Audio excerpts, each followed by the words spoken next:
यूपीच्या गाझियाबाद मधलं एक हिंदू धर्मीय कुटुंब, त्या कुटुंबातील बापानं आयुष्यभर व्यवसाय करून 20 कोटी रुपयांची संपत्ती जमा केली आणि मुलीच्या नावावर टाकली. दरम्यान एका मुस्लिम धर्मीय पोराला ते कळलं. त्यानंतर त्यानं त्या मुलीशी जवळीक वाढवली, तिचा विश्वास जिंकला, तिच्या बापाचाही विश्वास संपादन केला. माझे इतकं प्रेम तुमच्या मुलीवर कुणीच करू शकत नाही, माझी इतकी तिची काळजीही कुणी घेणार नाही असं सांगून त्यानं मुलीशी लग्न करायची तयारी दर्शवली. आंतरधर्मीय लग्न आहे, बदनामी नको म्हणून नातेवाईकांशिवाय बापानं मुलीचं लग्न त्या मुलाशी लावून दिलं. आता पोरगी सुखात असेल असं बापाला वाटलं. एके दिवशी बाप बघायला गेला तर पोरगी इस्लाम धर्माप्रमाणे नमाज पठण करताना दिसली.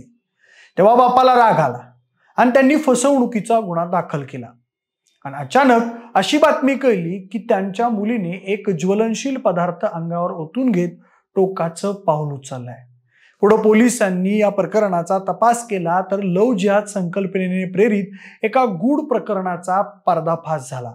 सध्या ही गाझियाबादची लव्ह स्टोरी चर्चेचा विषय ठरतीये. नेमकं काय घडलं सविस्तर जाणून घेऊ. नमस्कार, मी प्रथमेश आणि तुम्ही पाहताय विशेष भारी. काही दिवसांपूर्वीची गोष्ट. गाझियाबाद इथं राहणारी एक हिंदू कुटुंबातील युवती दिल्लीला आली होती. तिथं फराज अथर नावाच्या एका मुस्लिम युवकाशी तिची ओळख झाली. दोघांमध्ये आधी मैत्री, नंतर प्रेम प्रकरण सुरू झालं. त्यानंतर त्यांच्यात भेटीगाठी वाढल्या.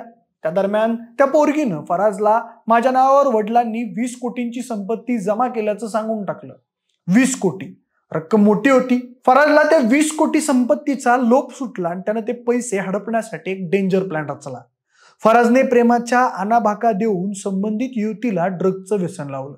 दरम्यान ती मुलगी जेव्हा कधी ड्रग्ज घ्यायची तेव्हा तिच्या नशेत असण्याचा फायदा घेत फराजनं तिचं लैंगिक शोषण केलं. त्यातून ती मुलगी गर्भवती राहिली, पण फराजने पुन्हा एकदा तिला फसवून गर्भपात करायला भाग पाडलं. दरम्यानच्या काळात फराज त्या युवतीला जाळ्यात अडकवून तिच्याकडून वेळोवेळी पैसे लुटायचा. जवळपास 6.5 लाखांपेक्षा अधिकची रक्कम फराजनं तिच्याकडून घेतली होती. फराजचा लोभ आणखी वाढत होता. सुरुवातीला हे फक्त पैशांसाठी केलेलं कांड आहे असं सर्वांना वाटत होतं, पण नंतर कहाणीत एक जबरदस्त ट्विस्ट आला. फराजनं हळूहळू त्या युवतीवर मुस्लिम धर्म स्वीकारण्यासाठी दबाव टाकायला सुरुवात केली.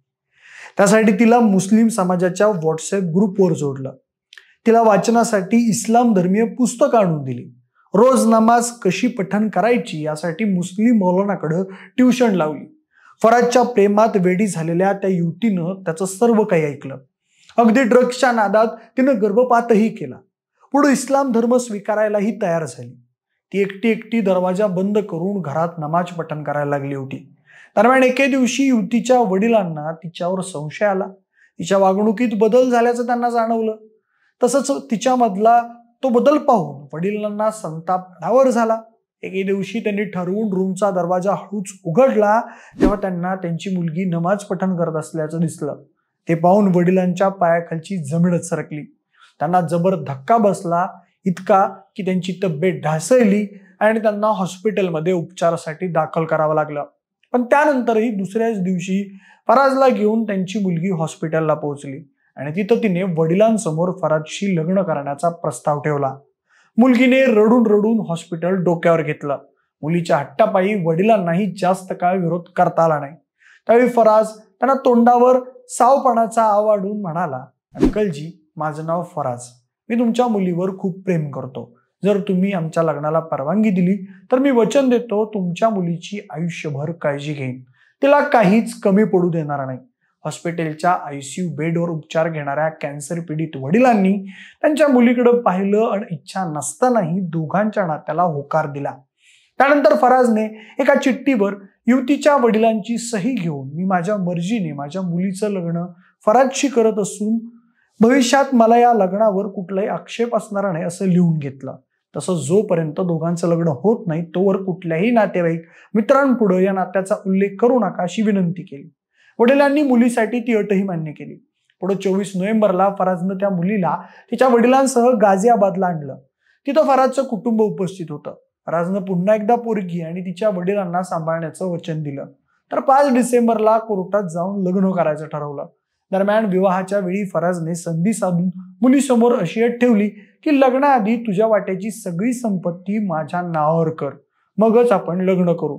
त्यावेळी पोरगीला त्याचा कावा लक्षात येऊ लागला आणि तिने 10 डिसेंबरला ही गोष्ट तिच्या वडिलांना सांगितली. वडिलांनी फराजने तुझ्या भावनांशी खेळून तुला फसवलंय असं सांगितलं. ती खरी गोष्ट ऐकून आणि फराजने ऐनवेळी लग्नासाठी ठेवलेली अट ऐकून पोरगी प्रचंड खचून गेली. पुढे तिचा बाप फराज विरुद्ध काही कारवाई करणार तेवढ्यात 11 डिसेंबरला घरात तिने स्वतःला संपवलं. दरम्यान टोकाचं पाऊल उचलण्याआधी मुलीने फराजला 120 कॉल केले, परंतु त्याने एकदाही फोन उचलला नाही. त्यानंतर वैफल्यग्रस्त झालेल्या मुलीने तिच्याबाबत घडलेला प्रसंग मोबाईलमध्ये रेकॉर्ड करून ठेवला होता. पुढे पोलीस केस झाली आणि पोलिसांनी त्या प्रकरणी मुलीच्या घरातून फराजशी संबंधित सर्व धार्मिक साहित्य आणि इतर गोष्टी जप्त केल्या. त्यातून फराजने मुलीवर धर्मांतरासाठी दबाव आणला हे स्पष्ट होत आहे असं पोलिसांनी सांगितलंय. दरम्यान एक करोडपती मुलगी कशा फसवणुकीत फसली याचाही पोलीस सखोल तपास करत आहेत. तरुणीच्या वडिलांनी दाखल केलेल्या तक्रारीनुसार तरुणीचा प्रियकर आणि त्याच्या कुटुंबियांवर अनेक आरोप केले आहेत. शाहदरा येथील रहिवासी फराज अतरने माझ्या मुलीला प्रेमाच्या जाळ्यात ओढून तिच्यावर अनेकदा अत्याचार केला, धर्मांतर करण्यास भाग पाडून नंतर तिची फसवणूक केली. याचा तिला धक्का बसला, त्यामुळे तिने टोकाचा निर्णय घेतला असं सांगितलंय. मृत तरुणीच्या वडिलांच्या म्हणण्यानुसार 24 नोव्हेंबरला फराजने मला आणि माझ्या मुलीला कौशंबी येथील एका हॉटेलमध्ये बोलावलं.